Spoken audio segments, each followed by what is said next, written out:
दोस्तों बड़ी खबर आ रही है कि तय हो जाएगा कि आखिर योगी आदित्यनाथ के साथ क्या होने वाला है और ये भी तय हो जाएगा कि नीतीश कुमार जी के साथ क्या होने वाला है। ऐसा मैं क्यों कह रहा हूँ, सारी जानकारी मैं आपको दूंगा। अगर आप इस चैनल पर नए हैं तो चैनल को सब्सक्राइब कीजिएगा, बेल आइकन दबाना ना भूलिएगा। और दोस्तों यहाँ पर यह भी तय हो जाएगा कि गुजरात लॉबी की जो किस्मत है वो आखिर कहाँ लेकर जाएगी। फैसला हो जाएगा कि मोदी जी के सियासी भविष्य का आखिर क्या होगा। दोस्तों यहाँ मैं आपको सारी जानकारी देने वाला हूँ, आप वीडियो को तसल्ली से देखिएगा क्योंकि आने वाले दिनों के अंदर कुछ बहुत बड़े फैसले होने वाले हैं भारतीय जनता पार्टी के अंदर। क्या क्या होगा और मैं आज आपके साथ इसी पर बात करने वाला हूं। दोस्तों एक बार नहीं लगभग 7 बार बीजेपी का जो अध्यक्ष है उसके ऐलान की तारीख टाली जा चुकी है। दोस्तों हर बार कहा जाता है कि अभी कुछ राज्यों में संगठन का चुनाव बचा हुआ है, दूसरी ओर महाकुंभ की बात की जाती है, उसके बाद दिल्ली चुनाव आ जाता है और उसके बाद नवरात्रि का मौसम आ जाता है। लेकिन दोस्तों अब जेपी नड्डा को एक और एक्सटेंशन दोस्तों मिल चुका है। लेकिन दोस्तों यहाँ पर जो म्याद थी बीजेपी की वो पूरी हो चुकी है। दोस्तों 20 अप्रैल तक ही जेपी नड्डा यहाँ पर अध्यक्ष हैं और दोस्तों अब बीजेपी को ऐलान करना होगा कि आखिर अध्यक्ष कौन होगा। दोस्तों यहाँ पर मैं आपको बताना चाहूंगा, प्रधानमंत्री नरेंद्र मोदी बेंगलुरु अधिवेशन गए हुए थे, जो संघ की एक बैठक होनी थी। उस संघ की बैठक में बिल्कुल क्लियर कर दिया गया था कि अगला बीजेपी का जो अध्यक्ष है वो कौन होगा और आरएसएस की पसंद आखिर किसकी है। संजय जोशी का नाम निकलकर सामने आया था और दोस्तों इसी के फौरन बाद 30 मार्च को 11 साल के बाद मोदी जी नागपुर पहुंचे थे। दोस्तों यकीनन कोई छोटी मोटी बात नहीं थी। और दोस्तों 18 अप्रैल से बेंगलोर के अंदर बीजेपी राष्ट्रीय परिषद की दोस्तों एक बड़ी बैठक होने वाली है और अब यह कहा जा रहा है कि इसी बैठक के अंदर बीजेपी के नए अध्यक्ष का ऐलान होने जा रहा है। दोस्तों रेस के अंदर बहुत सारे नाम हैं, जैसे कि वसुंधरा राजे, शिवराज सिंह चौहान,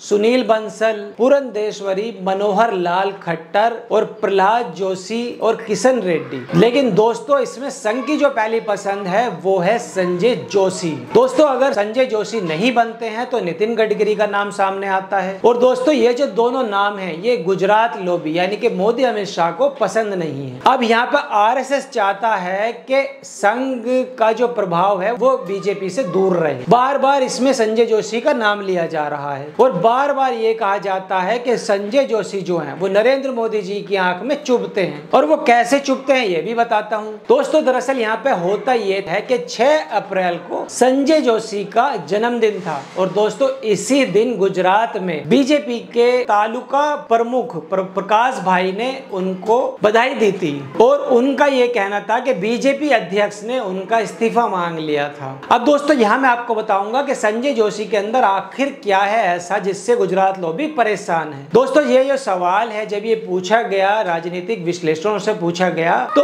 उनका कहना था कि मोदी जी जब गुजरात में मुखिया बने थे और उनको सारी ताकत वहां पर मिली थी।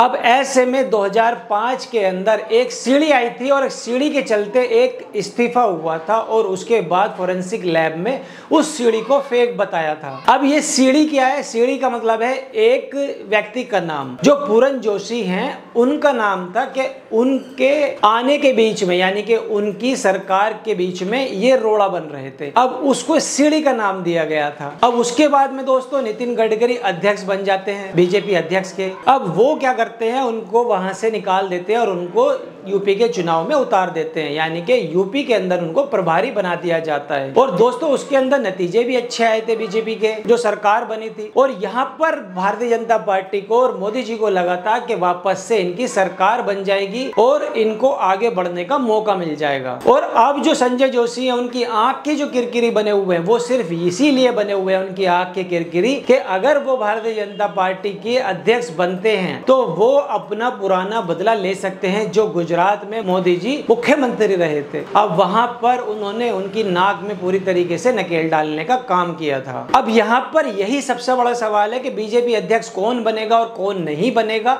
ये तो 18 अप्रैल को पता चल जाएगा। लेकिन दोस्तों इसी बैठक के अंदर एक और मुद्दे पर मंथन होने वाला है और जो वो बहस है वो 17 सितंबर को यानी कि 17 सितंबर 2025 को मोदी जी का आखिर क्या होने वाला है वो कंटिन्यू कर पाएंगे या फिर वो 75 साल वाला जो नियम है जो उन्होंने खुद बनाया था वो इस नियम को मानेंगे। अब मैं बताना चाहूंगा कि बीजेपी के अंदर आज भी ऐसे लोग हैं जो गुजरात लॉबी से बिल्कुल इतर राय रखते हैं और दोस्तों बीजेपी के अंदर मोदी हिटलर शाही से वो पूरी तरीके से परेशान हो चुके हैं। अब दोस्तों जिस तरीके से ईडी सीबीआई का डर दिखाकर दूसरे नेताओं को अपनी पार्टी में शामिल किया जाता है उससे बीजेपी की जो विचारधारा के लोग हैं वो किनारे हो गए हैं और वहां पर बाहरी लोग इस पार्टी में हावी हो जाते हैं। अब यहाँ पर दोस्तों एक का बयान आता है अशोक वानखेड़े जी का, वो कहते हैं यहाँ पर कि 200-400 लोगों को वो इकट्ठा करते हैं, मोदी जी जहां भी जाते हैं उनकी पार्टी के अंदर उनकी रैलियों में इतनी भीड़ नहीं आती जितनी उनके जो समर्थक होते हैं जो पैसों पर बुलाए जाते हैं उनको बुलाया जाता है अपने यहाँ रैली में और हर जगह इस तरीके से हाइप बनाई जाती है कि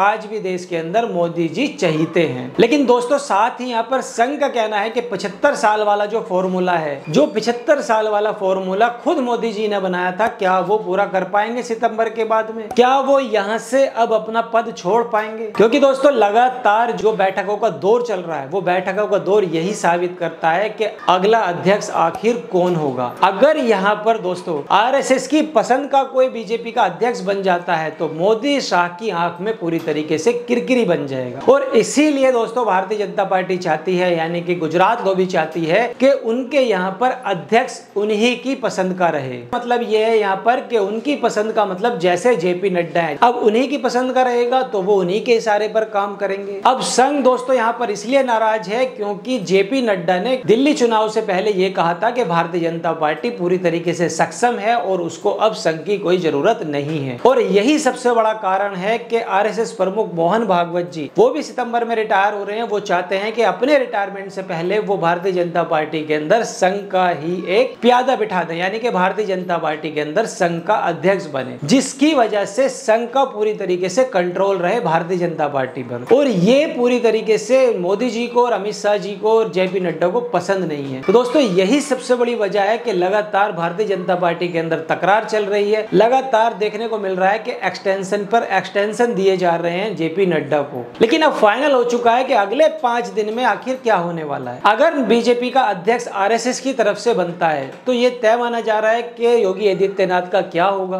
क्या योगी आदित्यनाथ को कुर्सी से हटा दिया जाएगा? क्या उनकी जगह किसी और को बिठाया जाएगा कुर्सी पर? या अब नीतीश कुमार के साथ क्या होने वाला है? क्योंकि लगातार ऐसी खबरें आ रही थी कि नीतीश कुमार पलटी मारने वाले हैं लेकिन उन्होंने पलटी नहीं मारी। अब साथ ही बताना चाहूंगा कि 2025 के लास्ट में बिहार में चुनाव है। क्या भारतीय जनता पार्टी के नए राष्ट्रीय अध्यक्ष इस पर क्या फैसला ले पाएंगे? क्या इन दोनों की जो सत्ता है इन दोनों को गंवानी पड़ेगी, योगी आदित्यनाथ को और नीतीश कुमार जी को? क्या मोदी जी 2025 के सितंबर तक अपना कोई प्लान बना पाएंगे? क्या वो रिटायरमेंट ले पाएंगे या फिर नहीं? जो एक बैठक होने वाली है आरएसएस की उसमें पूरी तरीके से तय हो जाएगा कि आखिर क्या होने वाला है। तो दोस्तों इस पर आपकी क्या राय आप हमें कमेंट करके बताइए। वीडियो कैसी लगी वीडियो को लाइक कीजिए, चैनल को सब्सक्राइब कीजिए। तब तक मिलता हूँ अनदर वीडियो में। जय हिंद।